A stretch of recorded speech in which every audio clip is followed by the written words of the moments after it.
Iran, Israel और America की इस लड़ाई में एक सडनली सीज़ फायर हो गई है। सीज़ फायर होने के दौरान पाकिस्तान ने अपने आप को एक बड़ा इंडिस्पेंसेबल रोल के तहत पोजीशन किया है। पूरे विश्व में एक डिबेट ये चल रहा है, और ख़ास करके विश्व से ज़्यादा भारत में, कि भारत इस पूरे डिबेट में ख़त्म हो गया, तहस-नहस हो गया, भारत कहीं का नहीं रहा। और पाकिस्तान देखिए कि उसने किस प्रकार से अपनी अंतर्राष्ट्रीय छवि सुधारी है, और आज वो ये सीज़ फायर के तहत अपने आप को एक विश्व का शांति का दूत पोजीशन कर पाया है। पर इस पर्टिकुलर डिबेट के पीछे की रियलिटी क्या है? ये जो टेम्पररी सीज़ फायर 2 हफ्ते के लिए हुआ है, इसके पीछे समझने की पहली बात तो कोशिश कीजिए कि पाकिस्तान ने एक 5 पॉइंट स्ट्रेटजी अपनाई। सबसे पहला पॉइंट पाकिस्तान का ये था कि उसने यहाँ पर पेश किया doctrine of limited alignment. Doctrine of limited alignment का मतलब ये है कि पाकिस्तान ने बहुत स्पष्ट तरीके से एक नीति के तहत ये बात बोली अमेरिका को कि देखिए, हम चाहते हैं कि इस मसले को आप ईरान के साथ युद्ध करे बिना पीसफुली रिजॉल्व करो।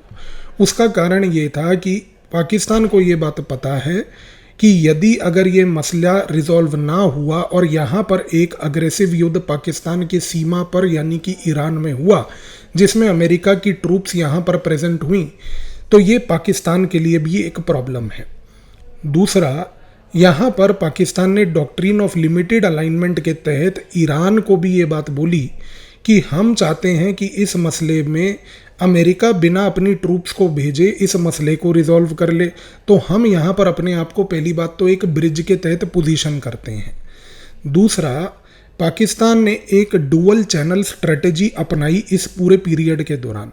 डुअल चैनल स्ट्रेटजी में एक जगह पर पाकिस्तान का फील्ड मार्शल आसिम मुनीर वो अपने आप को पोजीशन करके अमेरिका के जो मिलिट्री लीडर्स थे उनसे डायरेक्ट वार्तालाप करता रहा। इस डायरेक्ट वार्तालाप के तहत मिलिट्री टू मिलिट्री लेवल पर एक डायलॉग उसने खोल के रखा, और इस डायलॉग के तहत उसने ये कोशिश करने की चीज़ करी कि किसी तरीके से अमेरिका के मिलिट्री लीडर्स को कन्विंस किया जाए कि अमेरिका अपने ट्रूप्स को यहाँ पर ना भेजे, ताकि इस मसले को ग्रेजुअली डिप्लोमेसी के थ्रू हल कर लिया जाए। और आसिम मुनीर ने अपने पालतू शहबाज शरीफ को साथ में इस डुअल चैनल स्ट्रेटजी के लगा दिया, और उसको ये बात बोली कि आप अमेरिका के और बाकी विश्व के लीडर्स को ये भरोसा दिलाइए कि इस मसले का हल डायलॉग से हो सकता है।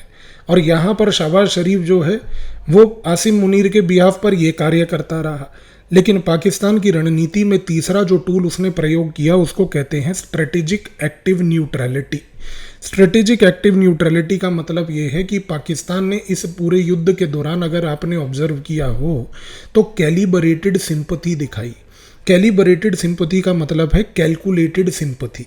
उसका मतलब साधारण लैंग्वेज में ये है कि जब ये युद्ध चल रहा था, उस युद्ध के दौरान पाकिस्तान ने बार बार ईरान की सोवरेनिटी का जो वायलेशन हो रहा था उसको कंडेम किया, बोला कि आपकी सोवरेनिटी पे हो रहे वायलेशन का हम खंडन करते हैं। लेकिन इस पर्टिकुलर खंडन से उसने ईरान को खुश तो कर लिया, ये कह के कि ठीक है ईरान, आपकी सोवरेनिटी का जो वायलेशन इस लड़ाई के दौरान हो रहा है हम उसका खंडन करते हैं। लेकिन पाकिस्तान की लैंग्वेज देखिए कि उसने उसी दौरान इस चीज़ का खंडन नहीं किया कि ये जो लड़ाई आपके ऊपर अमेरिका और इजराइल कर रहे हैं हम उनका खंडन करते हैं। तो एक तीर से 2 निशाने लगाने की पाकिस्तान ने कोशिश करी। एक जगह पर ईरान की सोवरेनिटी के वायलेशन को हाईलाइट करके उसने ये बात बोली कि ईरान, हम आपके ऊपर हो रहे सोवरेनिटी के वायलेशन का खंडन करते हैं। लेकिन दूसरी जगह पर जब उसने अमेरिका और इजराइल को खंडन नहीं किया, तो वहाँ पर अमेरिका और इजराइल भी इस तरीके से खुश थे कि ठीक है, हम तो सोवरेनिटी वायलेशन करते रहेंगे, कम से कम तुम हमारे लिए क्रिटिकल नहीं थे। इस पर्टिकुलर स्ट्रेटजी के तहत पाकिस्तान ने दोनों के साथ डायलॉग ओपन रखते हुए अपने आप को एक ब्रिज बनाने की पोजीशनिंग कर दी। चौथी चीज़ यहाँ पर यह है कि इस पूरे प्रोसेस में शायद मीडिया में इस पॉइंट पे डिबेट ना हो, लेकिन आपको ये चीज़ समझनी है कि यहाँ पर एक टेक्निकल इनोवेशन पाकिस्तान के द्वारा की गई। टेक्निकल इनोवेशन ये थी कि ये पूरी की पूरी जो बैक चैनल लेवल पर डिप्लोमेसी अमेरिका, ईरान और साथ में पाकिस्तान के थ्रू चल रही थी, वो डिजिटल लेवल पर चल रही थी। यानी कि अगर आपने गौर किया हो और ध्यान दिया हो, पाकिस्तान का कोई लीडर अमेरिका जाकर या अमेरिका का कोई लीडर एट द मोमेंट पिछले दिनों में पाकिस्तान आकर, ईरान का कोई लीडर अमेरिका या पाकिस्तान से डायरेक्टली संपर्क में नहीं था। टेक्निकल इनोवेशन इस पर्टिकुलर सीज फायर में ये है, जो आगे के लिए सीज फायर्स के लिए एक टेम्पलेट बनेगा कि किस प्रकार से डिजिटल लेवल पर सिक्योर्ड कम्युनिकेशन बैकएंड लेवल पर हुई। और अब आप देखेंगे कि 10 अप्रैल के बाद फिजिकल मूवमेंट ऑफ डिप्लोमेट्स चालू होगा। तो ये एक बहुत महत्वपूर्ण चीज़ है जो आगे जाकर दूसरे देशों को भी सीखनी है और भारत के लिए भी महत्वपूर्ण है। पांचवी चीज़ यहाँ पर यह है कि इस पूरे डिबेट में पाकिस्तान ने अपने आप को चाहे एक ब्रिज तो बनाकर पेश किया हो, लेकिन उससे भी ज़्यादा बड़ी चीज़ है कि पाकिस्तान ने बार बार एक स्टेबिलिटी थीसिस को उजागर किया। स्टेबिलिटी थीसिस का मतलब क्या है? पाकिस्तान ने अमेरिका को एक बात बोली, उसने कहा कि मेरी 900 किलोमीटर से अधिक सीमा ईरान के साथ है। आप यदि ईरान में किसी प्रकार के सेना को उतारते हैं, वहाँ पर इस युद्ध को बढ़ावा देते हैं, तो आप सोच के देखिए कि ईरान से बहुत सारे रेफ्यूजीज भागकर पाकिस्तान आएंगे। और यदि ईरान से लोग भागकर अगर पाकिस्तान आए तो आप भूलिए मत, गौर कीजिए इस पॉइंट पे, पाकिस्तान ने अमेरिका को बोला कि अगर रेफ्यूजी भाग कर आएंगे, इन रेफ्यूजीज के भागने से भूलिए मत, इन ईरानियन लोगों का प्रयोग पाकिस्तान में जो रेफ्यूजी क्राइसिस होगा उसका ईरान कर सकती है। कैसे? ईरान के पास प्रॉक्सी ग्रुप्स बनाने की एक बहुत हार्ड कैपेबिलिटी है। ईरान ने 1980 के दशक में हिजबुल्ला लेबनान में बनाया। और गौर कीजिए, अगर आपने लेबनान के इतिहास को पढ़ा है और हिजबुल्ला के इतिहास को पढ़ा है तो आप एक चीज़ जानेंगे, लेबनान में बहुत सारे शिया मुसलमान थे। उन शिया मुसलमानों को किसी प्रकार की पॉलिटिकल रिप्रेजेंटेशन नहीं मिलती थी।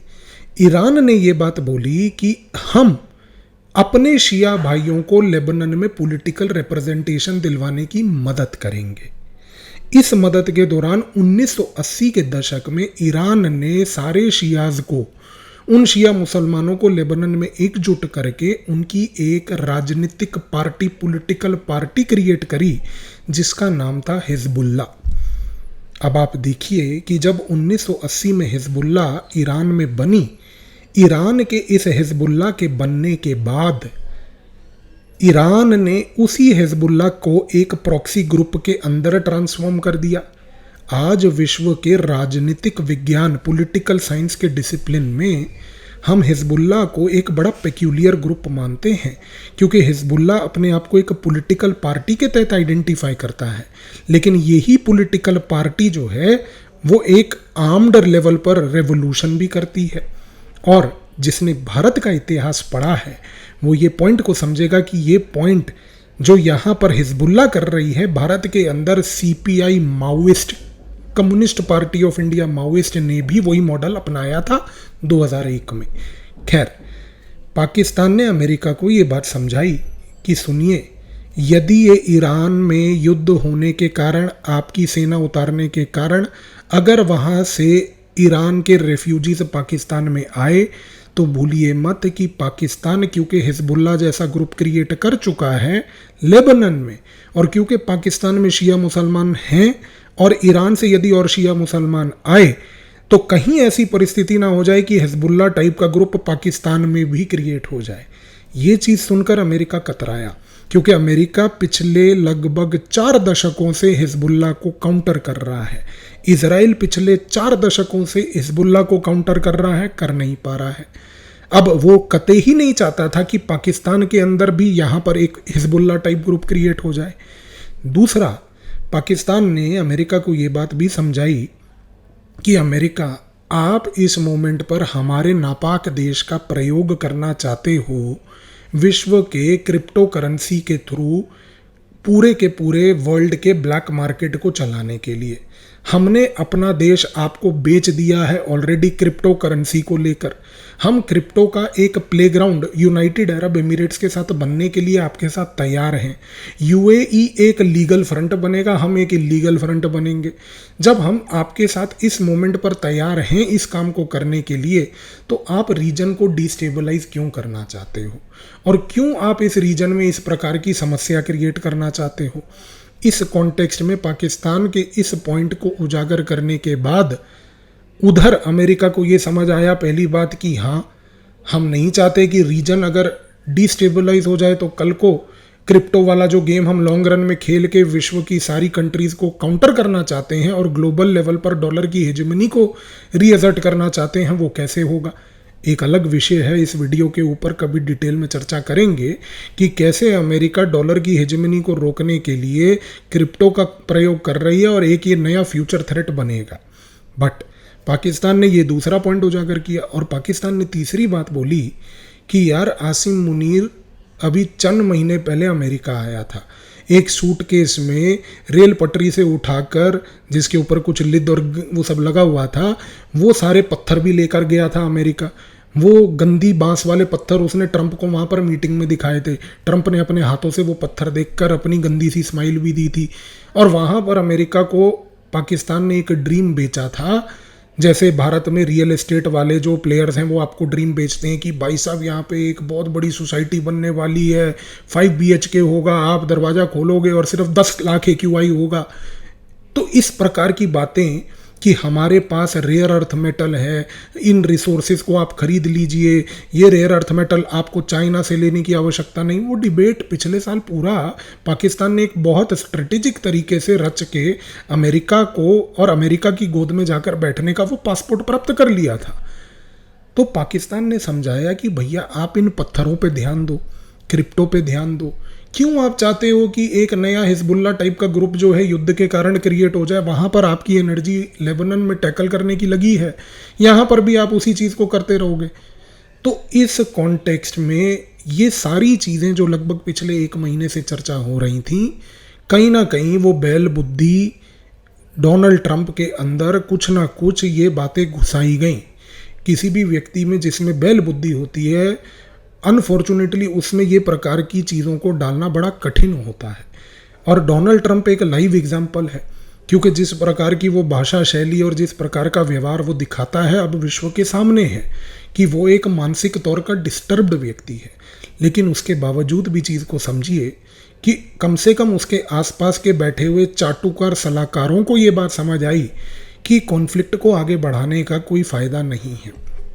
इस कॉन्टेक्स्ट में सबसे पहली बात, ये सीज़ फायर यहाँ पर फॉर द टाइम बीइंग हुई, पर यहाँ पर 2 चीज़ें अभी इनकम्प्लीट हैं, क्योंकि आज ही ये सीज़ फायर हुआ।